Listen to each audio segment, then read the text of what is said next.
Good morning, good afternoon, maybe good evening. Welcome to this Wednesday webinar, where today we're going to talk about how to ensure safety and compliance in corporate vehicle sharing. I'm going to wait a couple of seconds, maybe a minute, to allow everybody to get in. It would be great if some of you can confirm, or maybe even one of you can confirm in the chat that you can hear me loud and clear. That would be great, just to do a little bit of a sound check here. That would be extremely helpful. And I see that Hadi, thank you, Hadi, is saying yes. And I assume that yes means that you can hear me loud and clear. Super. While we wait for colleagues to come into this webinar, what I'm going to do is I'm going to activate a new feature that we have where you can use live captions in the language of your choice while following this webinar. So if you're not so familiar in English, then you can choose a language of your choice. And let me do that right now. So you will not see me for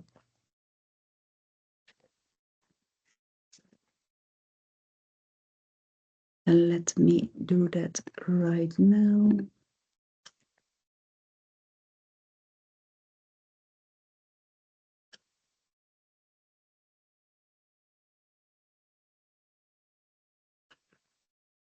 And with these new things, it always takes a while, right?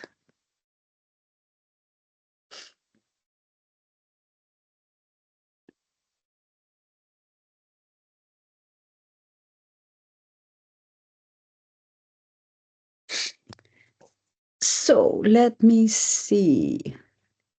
I think we almost are there. Let me see, colleagues, just bear with me for 1 second. Okay.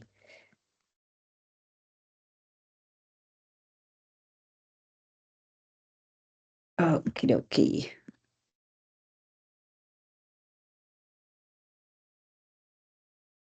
Okay, so I've pinned a message in the chat, and for those of you who are more familiar in Spanish or French or maybe any other language, you can follow the instructions that you see on the screen right now. Then use the link that I just shared in the chat to access the Wordly app, where you can select the language of your choice. And then what you need to do is you need to fiddle a little bit with your screen so that you can see my slides, but then also you can see the live transcript in the language that you have chosen.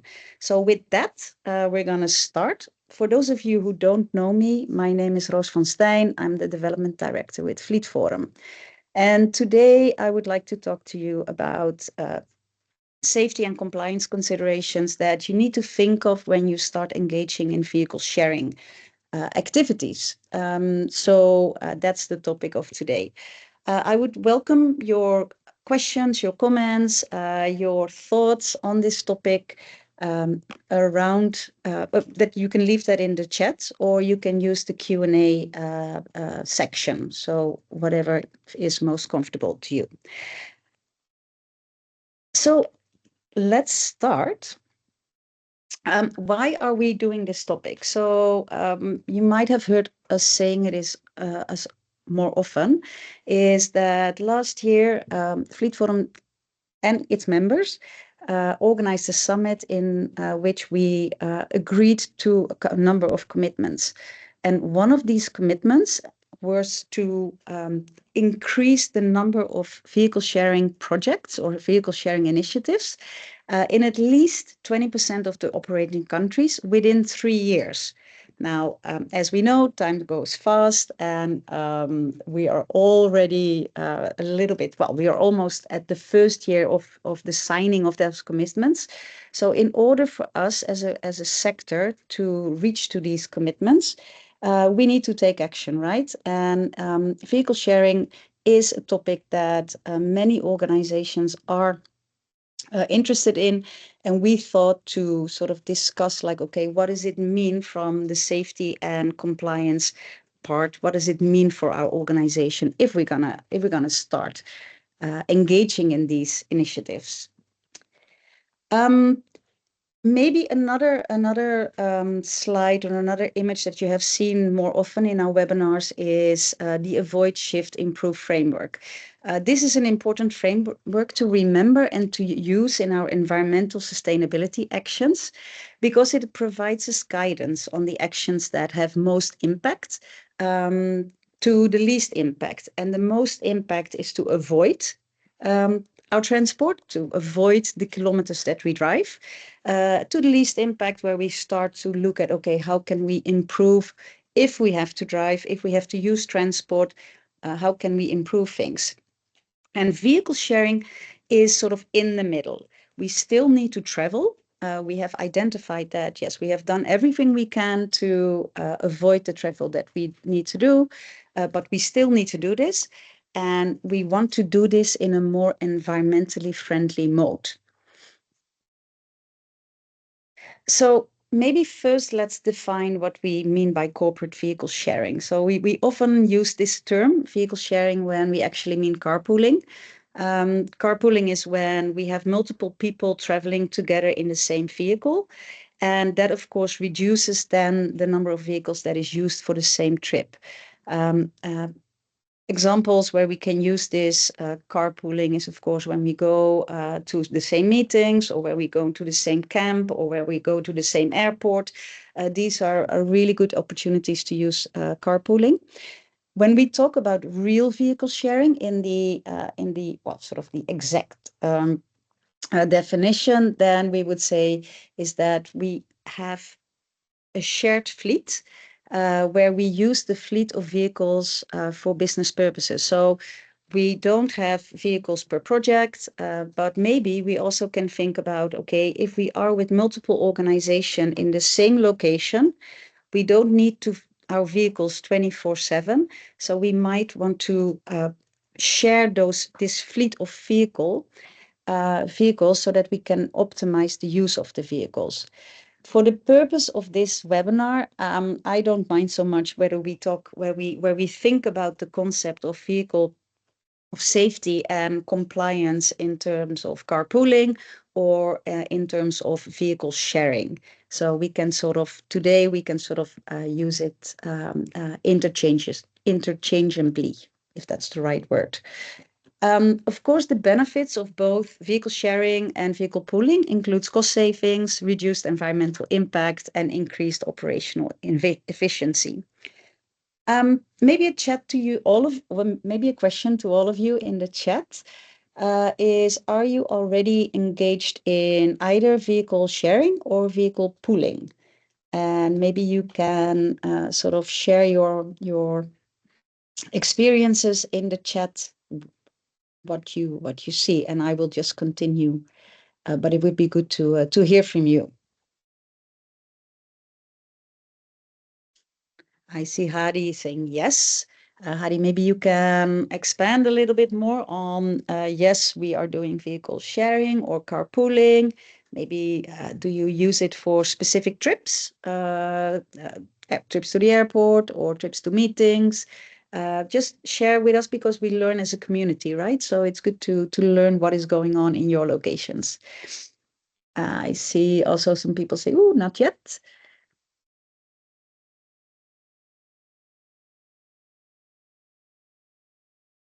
See, okay, we do carpooling. Good. Yeah, so UN booking system started to work here 2 months ago. Okay. At times, car sharing, CDs meeting. Yeah, not yet. We do carpooling. Okay, so it has been introduced in Beiro as of today. So that's very good. Sometimes vehicle sharing. Okay, so I can see from the chat that there is already, well, people are already sort of engaging in vehicle sharing projects or carpooling projects, but also that people are saying, well, I'm interested, or we have not done it yet. So, and it is good that there's quite a lot of people on the webinar because we can learn from each other, right? So feel free to continue to share your experiences in the chat. Now, from the pilot projects that Fleet Forum has done and that we are still doing, we know that one of the first topics that comes up when we start talking about vehicle sharing or carpooling, and especially when it is between organizations, is safety. Safety, ensuring safety is paramount in vehicle sharing and vehicle pooling. And whether you share vehicles in or externally, there are a couple of key aspects that you need to consider. Like with any fleet or like with any vehicle or any transport that you use, regular maintenance and safety checks are crucial. And the vehicle should be inspected before and after each use, right? And the reason why that is, and it might sound like, okay, this is common sense. The reason why that is of course, now you want your vehicles to be operationally safe and sound. Also, you need to ensure that you have driver safety protocols. So this includes that you need to verify your driver qualification and you need to provide safety training. That is not a one-off activity that needs to be in place at regular moments. So either you provide safety training every year, but also make sure that the driver medical checks are in place, because whenever we talk about carpooling, vehicle sharing, it could well be that you have other people also in your vehicles and they need to trust and they need to count on the fact that your vehicles are in right conditions and your driver are in healthy conditions. Also, what you need to consider is that you have a clear process for crash and incident reporting because it helps you to manage your risks effectively. So when you share externally, it is good to compare the fleet management guidance of your own organizations, for example, your SOPs, with the other organization to see which of you has the most strict criteria. And what we have seen in the projects that we have been running is that a good practice is to adopt these as the common standard. So let's say, for example, that if you have organization A who wants to vehicle share with organization B, and organization A says, well, we want to do daily vehicle checks before we start the trip, in between trips, and at the end of the day. And organization B says, well, we only do it in the morning. Then it is good practice to adopt the strictest SOP. Another way to go around it is, if you cannot agree on what is the best way, is to agree on minimum operating procedures. So there you would talk to each other and you would identify, okay, what is the minimum standard that we can live with and what is the minimum standard that we can agree to. So it is either to go for the most strict criteria, because then, like we will raise the bar. And if that is not possible, to agree on the minimum operating procedures. Another good practice is to involve your corporate security in the discussions from an early stage. In many organizations, I think in my time in Fleet Forum, I think in most organizations, security have a big say on the movements, right? And if you start talking and discussing about vehicle sharing practices or vehicle sharing projects, it is good to involve your other stakeholders, which might not necessarily be responsible for fleet, but who have an influence over your fleet. And security is one of the key stakeholders when it comes to safety considerations. Now, talking about compliance, compliance, of course, with legal and regulatory requirements is essential. And organizations must understand the relevant laws in the country of operations and ensure that all the vehicles are properly insured. that the drivers, again, are checked on their fitness to drive regularly, and that they have valid driver's licenses. Now, these are sort of maybe the common sense things, right? Okay. But what we also need to consider when it comes to compliance is data privacy. So when we think about sharing vehicles with other organizations, it also means that we have insight in each other's data, right? So there you need to think of when you start doing that, like, okay, how are we protecting sensitive information related to the vehicle usage? How do we ensure compliance with data protection laws? For example, GDPR, what can we share, what can we not share? Who has access to the data? Who can look at the data?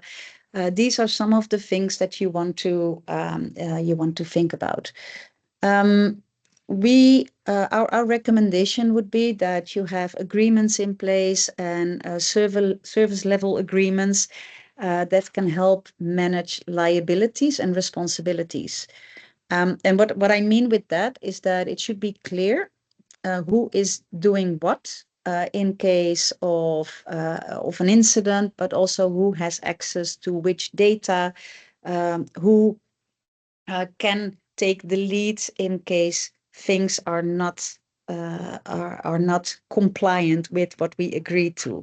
So that is a big topic to think about. Maybe in the chat, if you can, are there other topics that you can think about when you either talk to safety or compliance?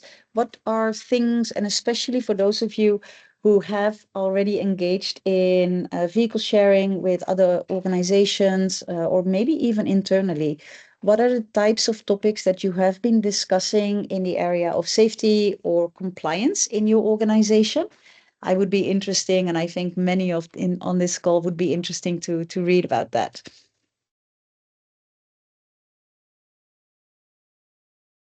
Or maybe the question is, did these discussions come up?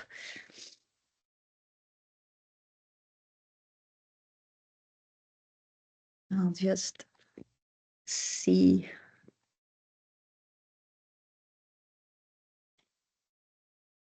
So I see Ermelinda is saying yes, the discussions came up, and maybe Ermelinda, you can elaborate a little bit more in the chat. That would be great.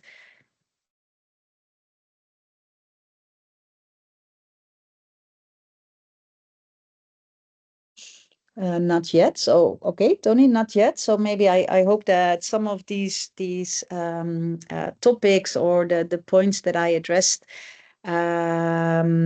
sort of, well, were some food for thought to start these discussions. Simon, use of VTS data must be restricted. Yeah. So that is something that you need to address, especially when you are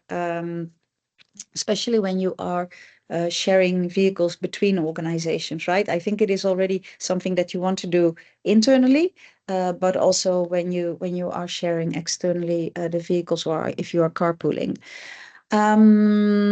Ermelinda, especially safety and driver's health. Yeah, and passenger wellness. Yeah, that's what we see. It's a good one about passenger wellness as well. One of the things that we learned is we tend to focus a lot on the drivers, right? Drivers need to be compliant. But also, if we are sharing vehicles between organizations, then we also need to make sure that the passengers are compliant with the minimum operating requirements, or the agreements that we made between the organizations. So what do we find acceptable as a sort of a late arrival for the trip? Is it not, if you're not on time, then you're not compliant. So then we just go without you. So what is it that we want our passengers to be compliant with as well? What if they are not feeling safe in the vehicle? Where can they leave their complaint, or where can they leave their concern? So these are the ones that you might want to consider when you talk about passenger wellness or passenger service. Suzanne, in your case, it was quite easy with another Red Cross Society, and we both followed the IFRC procedures. Yep, that is. I think that when you have the same procedures all together, we do see the same thing with the UN, where there is a lot of overlapping or similar procedures. It makes it easier, right? That doesn't mean that we should avoid the challenge to also look at organizations that might have different procedures than us. But if we can feel like, oh, by combining our trips, we can definitely reduce the need for transport and the need to use the vehicles. We should not avoid that challenge to come to the same level. I see Rowan at UNHCR safety, security, insurance data have all been considered, both for internal sharing and carpooling with our partners. Yeah, that's great.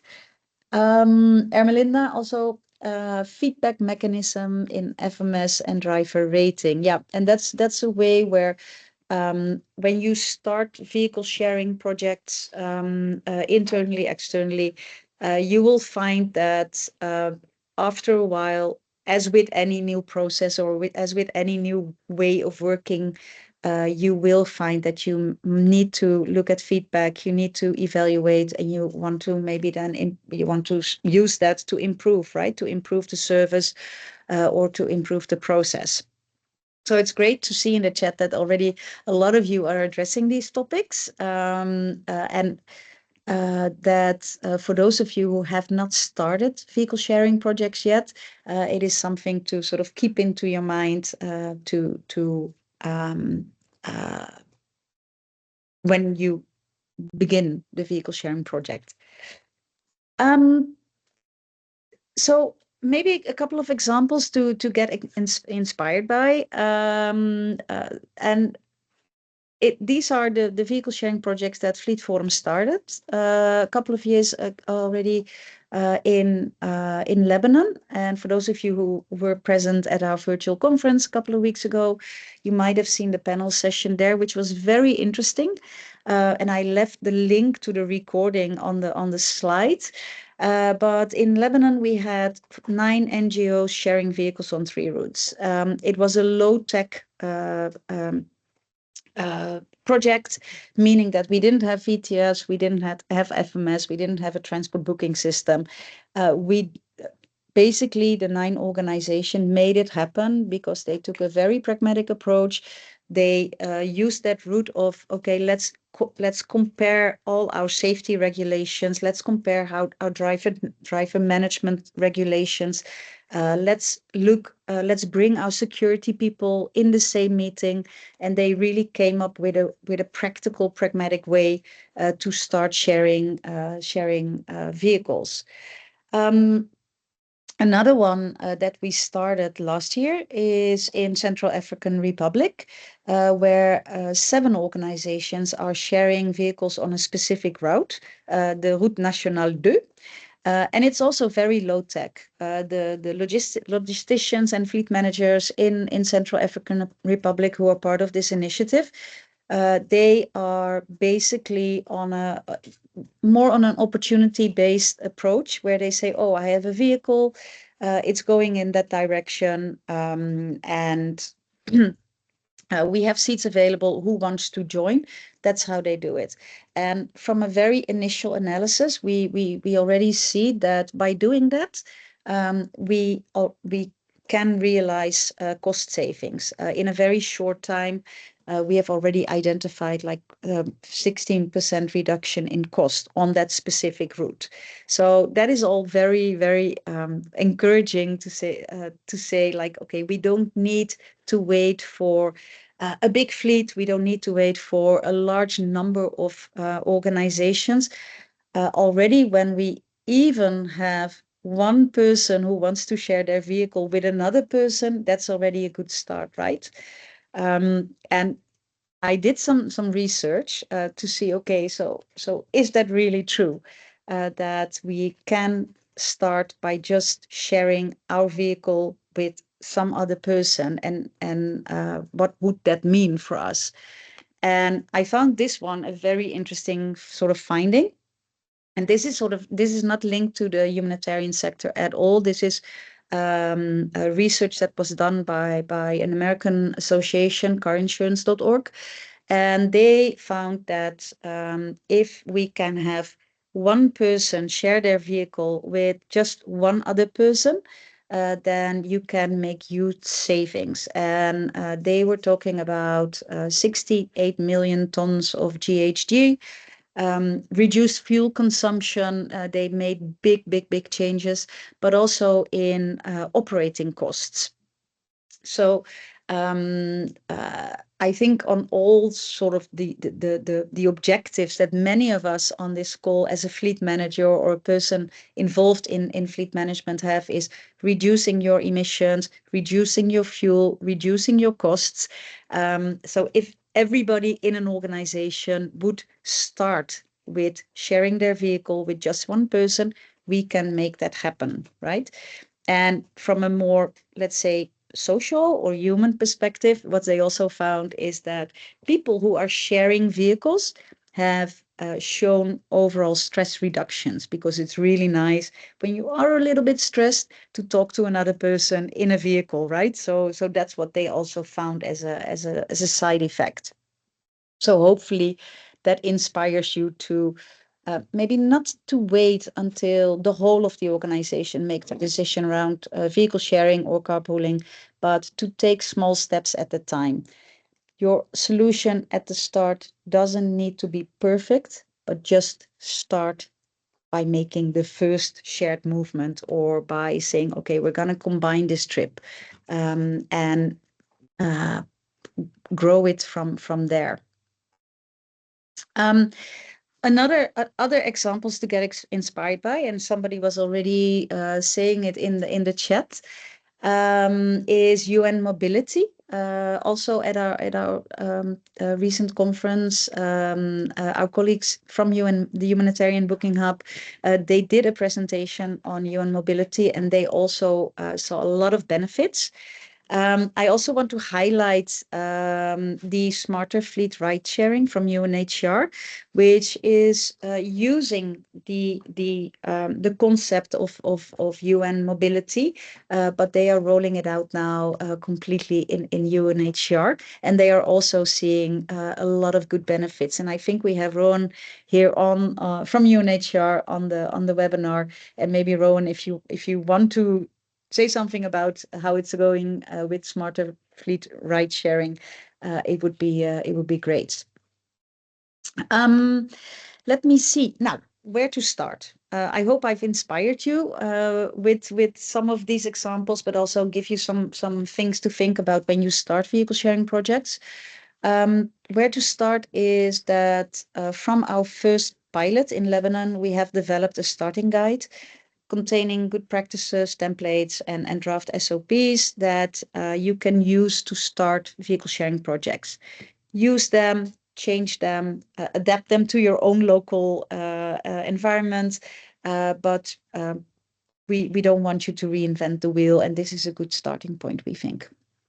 Now, if you've gotten really excited and if you want to join a vehicle sharing project, our Lebanon vehicle sharing project is still going on. Our Central African Republic vehicle sharing project is still going on.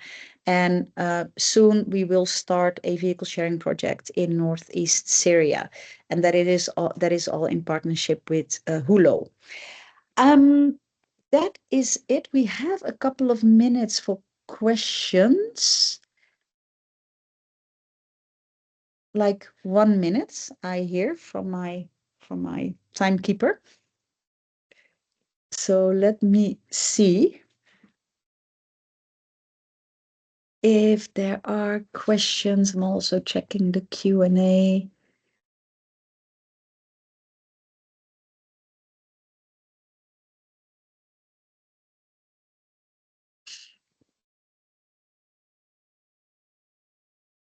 Okay. Rowan, yeah, I'm happy to share a few comments on Smart Fleet, but your mic is disabled. I'm not sure if I can. I think that's in my settings. I'm not sure if I can enable that in this webinar setting. Um, our last meeting on carpooling, the question about job security came up. Yeah. That is something to think about as well, right? It is not so maybe not so it's outside of the safety and compliance questions, but it is definitely something that you need to think about and you need to discuss with your HR department, right? What does it mean if you're going to adopt vehicle sharing in your organization? What does it mean to your pool of drivers? Uh,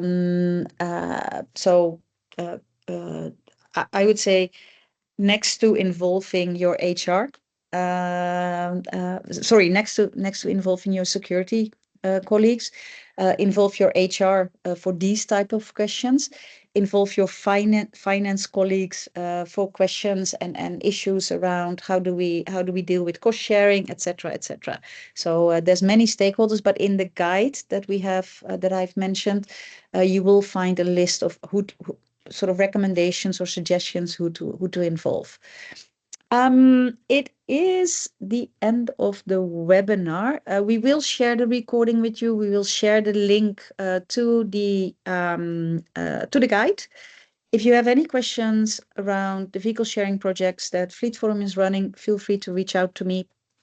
And I'm more than happy to also put you in touch with either the colleagues from UN Mobility or with the colleagues from UNHCR on their Smarter Fleet project. So thanks a lot. Hope to see you next time.